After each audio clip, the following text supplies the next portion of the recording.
আমার মনে হয় কে রোগা কে মোটা আজকের দিনে যদি আমরা সবাইকে জাজ করতে বসি তাহলে কেউ কাজই করতে পারবে না। আমার মনে হয় সব প্রত্যেকটা অভিনেতা, টেকনিশিয়ান, সে ডিরেক্টর হতে পারে, মিউজিক ডিরেক্টর হতে পারে, তাদেরকে সুযোগ দেওয়া উচিত। এবং রাম যেহেতু এটা প্রথম বাংলা ছবি ওর, আমার ওর প্রতি বিশ্বাস ছিল, যেহেতু ওর চিন্তাভাবনা, ও আমাকে কনভিন্স করেছিল এটা রুক্মিণী হবে। তো I have to support my director. এবং আমার মনে হয় রাম এবং রুক্মিণী যুগলবন্দিটা, এই বিনোদিনী আমার মনে হয় ইতিহাস হয়ে থাকবে। এবং যারা 23 তারিখ থেকে দেখতে শুরু করবেন, আমি এটা সেভ করে রাখবেন এই ভিডিওটা, তাদের পরিশ্রম, তাদের খাটুনি প্রত্যেকটা ফ্রেমে দেখতে পাবেন আপনারা, শুধু ছবি না, মানে একটা জায়গা বা না হাতছাড়া নয়, মানে প্রত্যেকটা ফ্রেমে তাদের পরিশ্রম দেখতে পাবেন। আর তারা কীভাবে খেটেছে এই চরিত্রটাকে ফুটিয়ে তোলার জন্য, সেটা আপনারা দেখবেন।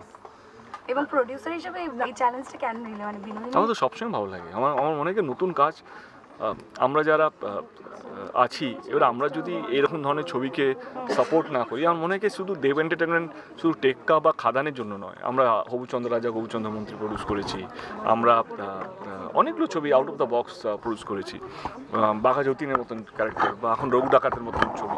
তো সেইখানে বিনোদিনীর মতনও ছবি আমাদের প্রোডাকশন হাউসে হওয়া দরকার বলে আমার এটা মনে হয়েছিল।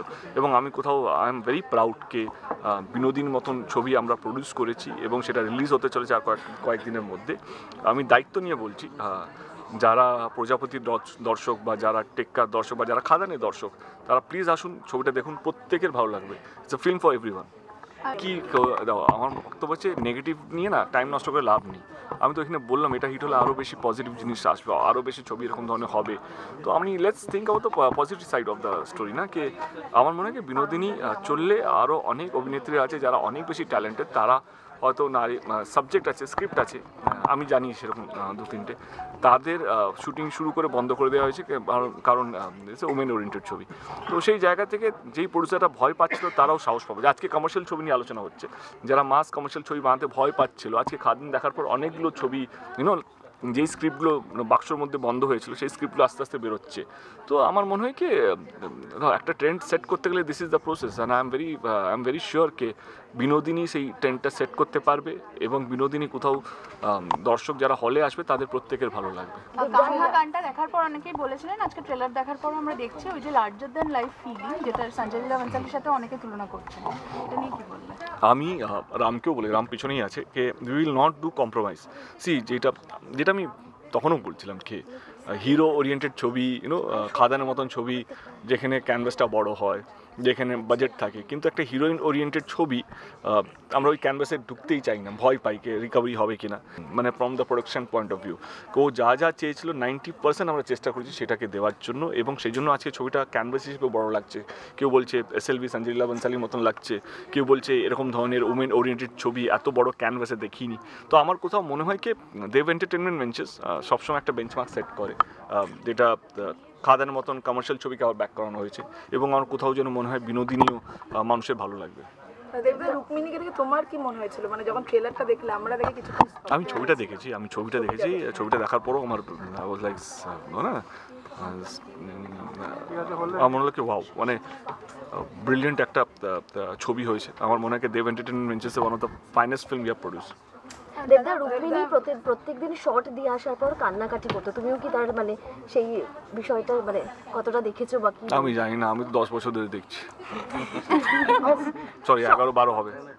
আর বলছি খাদান নিয়ে এই যে সিঙ্গেল স্ক্রিন ট্যুর তুমি করছো, এটা আবার মানে ছবি রিলিজের পর এটা কারণ আমি 2027-এ 50 কোটি টাকা বক্স অফিস করতে চাইছি। যদি 50 কোটি টাকা বক্স অফিস করতে হয়, তাহলে এই সিঙ্গেল স্ক্রিনগুলোকে ইনোভেট করতে হবে। আমি শুধু এইটাই প্রমাণ করতে চাইছি সিঙ্গেল স্ক্রিনে এখনও যে হলগুলো একটু ভেঙে গেছে, একটু ইনফ্রাস্ট্রাকচার কম, সেখানে এখনও দর্শক আসছে, ছবি দেখার জন্য আসছে। আজকে যেখানে যাচ্ছি একটা শো হওয়ার কথা 2টো শো ফুল, একটা শো ছিল এখানে 2টো শো হয়েছে, 2টো শোই ফুল হয়ে আছে।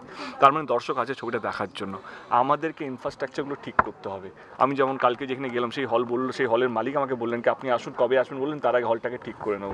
তো এইটাকে রিভাইভ করা। আমার এই সিঙ্গেল স্ক্রিন ট্যুরটা একমাত্র লক্ষ্য হচ্ছে আজকের জন্য নয়, শুধু খাদানের জন্য নয়, আমার 2026 বা 27-এর মধ্যে কীভাবে আমরা এই 20 কোটি থেকে 50 কোটির মধ্যে জাম্পটা নেব। আর আমার মনে হয় দিস ইজ দ্য প্রসেস। এই সিঙ্গেল স্ক্রিনে যাওয়া, মালিকগুলোকে বোঝানোকে, হলে লোক আসার জন্য রেডি হয়ে আছে, আমাদেরকে শুধু হলে ইনফ্রাস্ট্রাকচারগুলো ঠিক করতে হবে, এটাই একমাত্র লক্ষ্য। এবং যেভাবে আমরা সাড়া পাচ্ছি, যেভাবে আমরা রেসপন্স পাচ্ছি, আমরা আপ্লুত, আমরা মুগ্ধ। আমি শুধু ধন্যবাদ জানাতে চাই সমস্ত বাংলার দর্শককে, যেভাবে খাদানকে ভালোবেসেছেন। আমি চাই সেরকমভাবেই যেন বিনোদিনীকে ভালোবাসে। আমি বিনোদিনীকেও বলবো, বিনোদিনী টিমকেও বলবো কি তারাও যেন এই সিঙ্গেল স্ক্রিন ট্যুরটা যেন রাখে, কন্টিনিউ করে, যাতে এই সিঙ্গেল স্ক্রিন ওনার যারা আছেন তারা যেন নিজেদের ইনফ্রাস্ট্রাকচারও যদি একটু ভালো করে। দর্শক আছে পুরো বাংলা ঘুরে, আমরা দেখলাম খাদানের মাধ্যমে। খাদান যদি না হতো হয়তো আমরা অনেক কিছু বুঝতেই পারতাম না, কিন্তু খাদানের বেঙ্গল ট্যুর বা এখন সিঙ্গেল স্ক্রিন ট্যুরের মাধ্যমে বুঝতে পারছি কি দর্শক পুরো বাংলা জুড়ে আছে। আমাদেরকে ঠিক cinema at the same time ঠিক ইনফ্রাস্ট্রাকচার নিয়ে তাদের কাছে পৌঁছতে হবে। বিনোদিনী দাসী চেয়েছিলেন বিনোদিনী থিয়েটারে থিয়েটার হোক, মানে এখন তো সিনেমা চলছে, এটা নিয়ে তোমরা কিছু ভাবনা চিন্তা করছো? দেখো, আমার মনে হয় কি দুটোই তো বিনোদন, থিয়েটার এবং সিনেমা। আর মনে হয় কি যেহেতু আমরা সিনেমার লোক, তো আমরা চাইবো কি সিনেমাটাও হোক, at the same time of course তার জীবনটাই থিয়েটার নিয়ে গেছে, সেটাও হোক। At the end of the day একটা স্বপ্ন যদি সত্যি হয়, সেটা আমার মনে হয় আমাদের দুজনেরই লাভ, যারা থিয়েটার ওয়ার্ল্ডের সঙ্গে যুক্ত আছেন তাদের এবং যারা সিনেমার সঙ্গে যুক্ত আছেন তাদেরও। শেষ প্রশ্ন দাদাকে লাস্ট প্রশ্ন।